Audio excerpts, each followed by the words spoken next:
Thank you, Alberto. I'll get the official part over first and say that on behalf of Michelle Giroux, the Secretary-General of WMO, thank you for the invitation to address this extremely important conference. As Alberto and others have just said, addressing energy and meteorological weather and climate issues is really fundamental to us managing for climate variability and change. My wife came along with me last night to the opening drinks, and after attending quite a few WMO meetings, her first comment to me was, where did all the young people come from? And it is great when we get the opportunity to come to conferences like this and see the youth and the people coming through in terms of addressing these problems and issues that we face. When I actually tell her that the opening slide was produced by a 5-year-old, I think she's going to be even more impressed with the contributions. And Alberto, I think the hair was just right, mate. I'm sorry. I'm going to be talking to you about the Global Framework for Climate Services. And it's fairly timely that I make this presentation, because next week, 1st to the 5th of July in Geneva, will be the first intergovernmental board meeting for the Global Framework for Climate Services. It's not going to be like this meeting, unfortunately. It's going to be very much focused on the governance and I suppose the positioning of countries within that intergovernmental board. But hopefully, when that gets settled down, we will be able to get in and address some of the key technical and scientific issues and operational issues that have been discussed and mentioned this morning. But I thought before I get into the talk that I would just mention one aspect of it, and that's the user interface platform, which I've probably had more input into than other elements of the Global Framework for Climate Services, because I was involved from the water side. And I think it's already been said by some of the speakers this morning, in effect it's conferences and meetings like this that are fundamental to that user interface platform. When we talk about a platform, people look for a structure or something like that. And it's not meant to be that. It's meant to be a variety of mechanisms, whether it's conferences like this, whether it's town hall meetings, no matter what it is, it's out there and it's communicating between the users, the creators of climate services, the developers of climate services, and the people that need to take that information then and use it in their decision support systems, however fundamental, however different they are. And that issue of data from one sector, from one group into the models and capabilities of another sector is extremely important. And if we don't get the sectors talking together, then we don't get scientifically sound services that do meet the user needs and expectations, but also that those user needs and expectations are more understanding of what the capabilities of the services really are. Okay, I'll move into the formal presentation now. Do both of these work? Can I, it's okay. There's no doubting, and I think probably more people in this room are aware and realise it than I do, but the range of concerns globally at the moment in terms of a changing variable climate and the impacts that's having on many societies around the world. So the issues and problems are there and well known.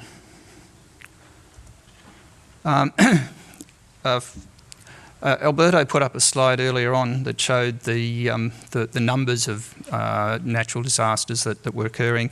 These are just a couple of other figures along the lines of a similar in a similar manner. The first one looks at the economic losses associated with those hazards, the hydrometeorological and geological ones. And the second one points out that despite the fact that the numbers are increasing and the damages are increasing, we are managing through time now to save more lives through early warning systems, through preparedness of societies. There's no one solution to all of these things. It's obviously a range of factors lead to this, but it's people knowing what to do and knowing how to respond and getting information and messages that they can understand and respond to. So services of the weather and climate nature are saving lives and having an impact. People have already mentioned this morning too the global climate change and the implications of increasing temperatures globally. There's a statement here that the past is no longer a trustworthy indicator of the future. I think we've got to be a little bit careful in saying things like that. If we didn't have the records of the past and the information of the past and weren't able to model it, then we wouldn't know where we are now, and where we're heading is even more important. So the historical record is of value, and it is helping us get ready and get prepared for what may happen as we move further into the future. However, we do need to look at new paradigms to support decision making, and that's already been mentioned in the opening two presentations this morning. This is a little bit of data that's been pulled together by WMO based on some of the country statistics that are available. Next week, I believe there'll be a release of a decadal summary report by WMO at the Intergovernmental Board on Climate Services, and this information shows again some of the changing statistics that we have from a climate and weather perspective.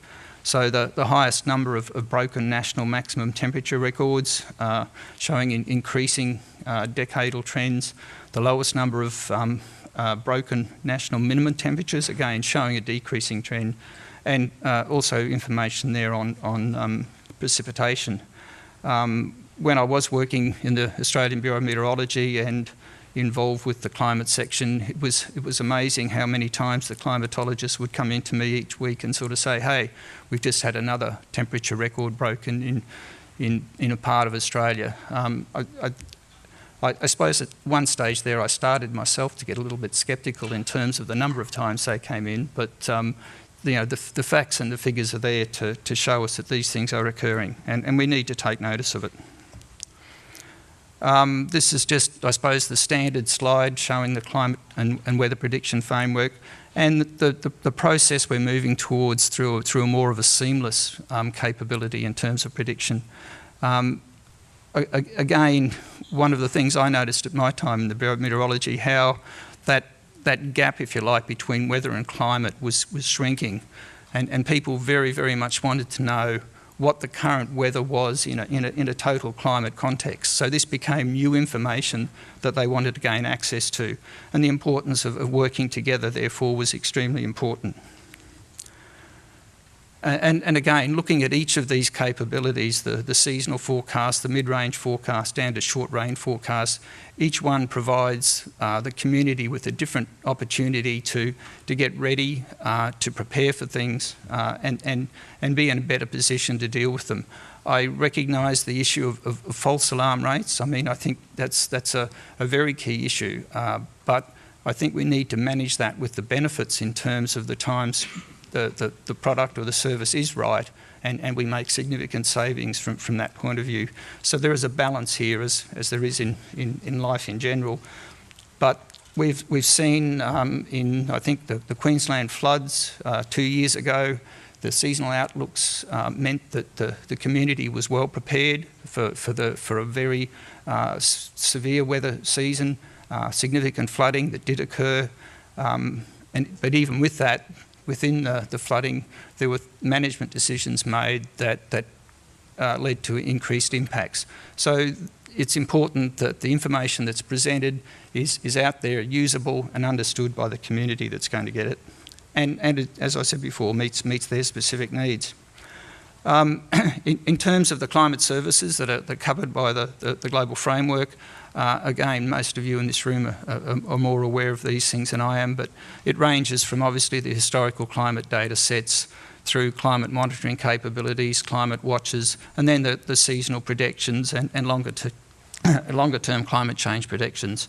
But it really is about getting information out there to the user community so that they can access that right product for their decision-making process, as I said before.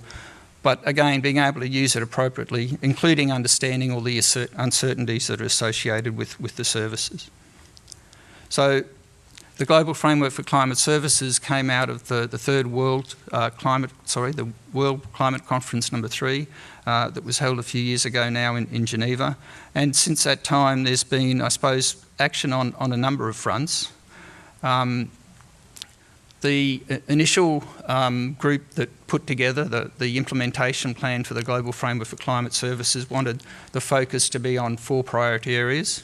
These were agriculture, water, health, disaster risk reduction. I think energy was a close 5th.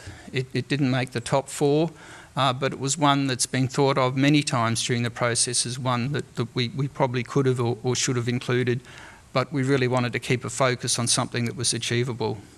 Against each one of these 4 areas, we've developed up what's called an exemplar to point the direction between the interconnection between the climate service provider and the climate user.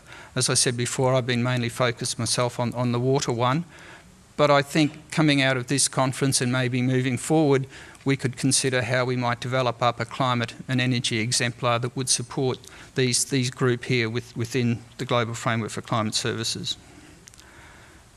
The focus really is, I think I've said already in some of the words I've used, is to make sure that the services or the climate services are available at time, temporal and spatial scales that meet the user requirements, and the range of user requirements for climate services is enormous.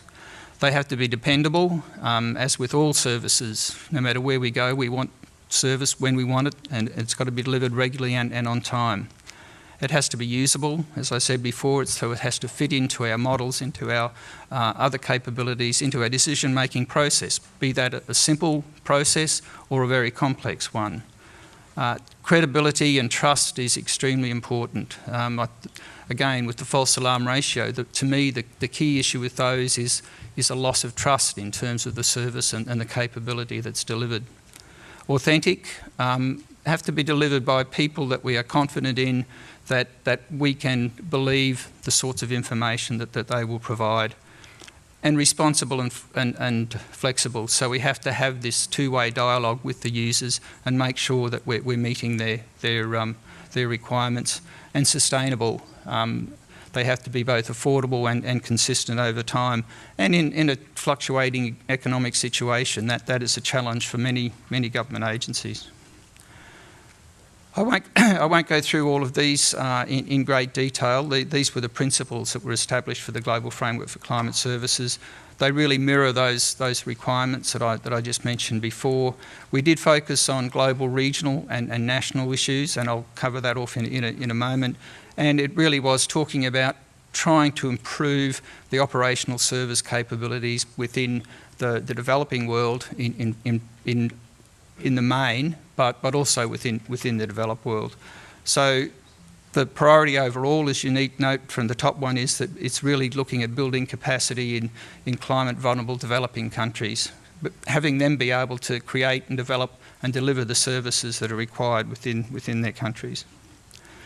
The structure of the Global Framework for Climate Services is based around this set of pillars. Observations and monitoring, obviously fundamental data and information to climate services. Research and modelling, how can we improve our capabilities in terms of developing and delivering services. The climate services information system itself, and that includes the services but also the delivery mechanisms, and the user interface platform, which I also mentioned earlier. And within that, all of that area is the element of capacity development, how do we make sure that countries and the Met services are able to deliver on each one of those fronts? Do they have the observational infrastructure? Do they have access to the research and modelling capabilities? And are they interacting with their specific users? And believe me, this is quite a significant challenge in many countries. In many countries, the National Meteorological Service and the National Hydrological Service don't even necessarily talk to each other, let alone the surface itself talk to the user community. So encouraging this is a challenge. The user interface platform, as I said before, when people talk about a platform, they look for a structure. We are really looking at just a range of mechanisms in terms of dealing or creating that connection between the service deliverer and the service user. And so they range from, as I said before, meetings like this to advocacy and outreach to field programs to seminars to workshops. And all sorts of different activities that are targeted and meet the requirements of both the sector and the service to be delivered. In terms of observations and monitoring, We can see within this slide the significant gaps in the monitoring systems, primarily in the developing world and parts of the developed world. And the focus of the Global Framework for Climate Services is on attempting to improve those observational networks, but also encouraging and trying to increase the international, or the exchange of data, both between countries and globally. The Climate Services Information System, as I said before, looks at services from the full range of timescales, from weeks through decades, at the various levels, local through global, but also in terms of whether it's a climate data information, a climate watch, all the different prediction type services. The significant use that's being made now of seasonal prediction is increasing in many sectors, including the water sector. Research, modelling and prediction, we've seen examples of that already this morning by other presenters, so I won't go into those here. But again, looking at all of those factors in terms of improving our capabilities across those. I should point out very strongly that this is not meant to be a creation of a new thing. This is really a framework that brings together all of the existing activities that are happening out there, will identify any gaps, in particular with respect to the developing world, and provide resources to addressing those.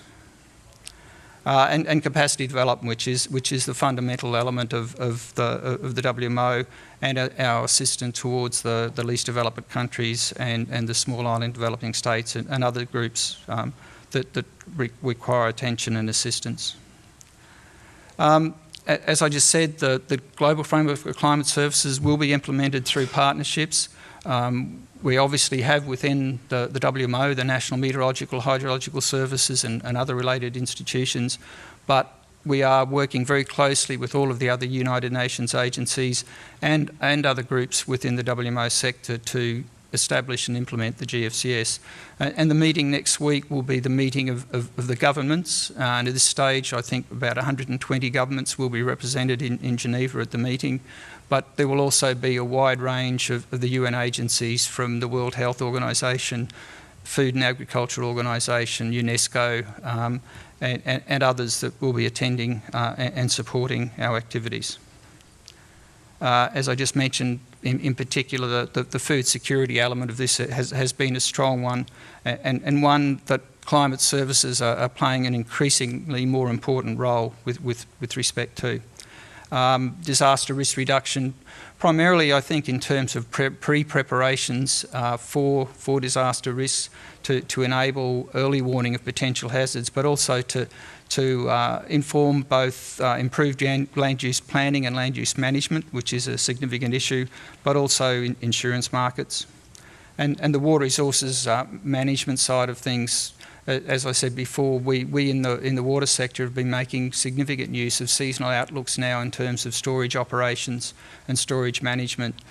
But an area that we're still not 100% sure of is what are the changes in frequency in terms of extreme events going to have for our existing infrastructure, our existing culverts, and design, in particular, for instance, for dams and road structures.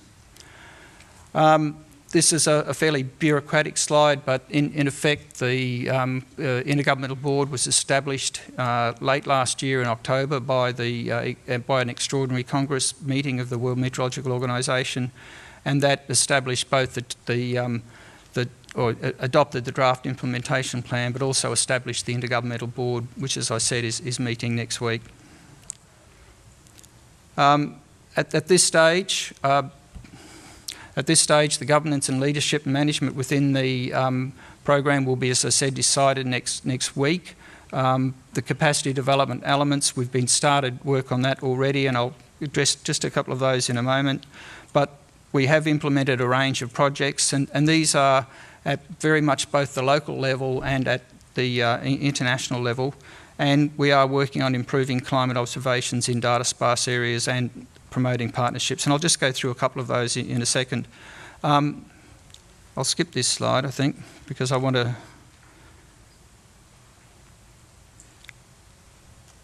go into what has actually happened. This one talks more about the immediate action required of members in the lead up to the meeting next week. The sorts of mechanisms at the national level that we're supporting are National Climate Outlook Fora and Regional Climate Outlook Fora, but also looking at how we establish frameworks for climate services to be delivered at the national level. And so a lot of the training has been targeted at those sorts of activities. I'll just mention then a couple of the earlier things that we've done.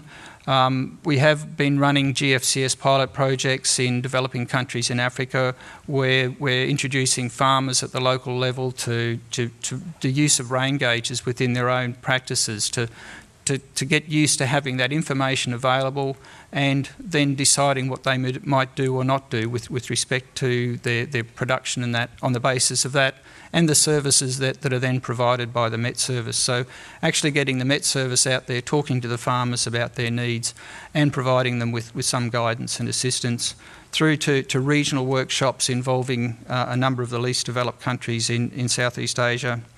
And earlier this year, we held a national national drought policy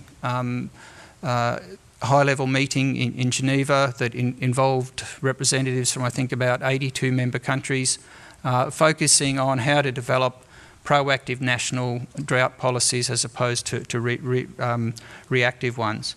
So the Global Framework for Climate Services is now established and up and running.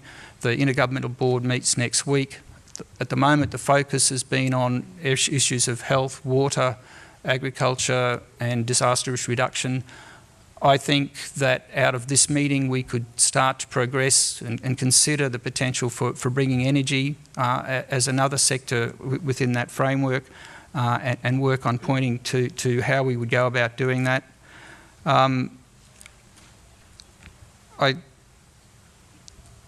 I suppose I just finish by pointing out again that really, you know, better climate services are needed now to respond to the issues and the things that we're facing from a variable and changing climate.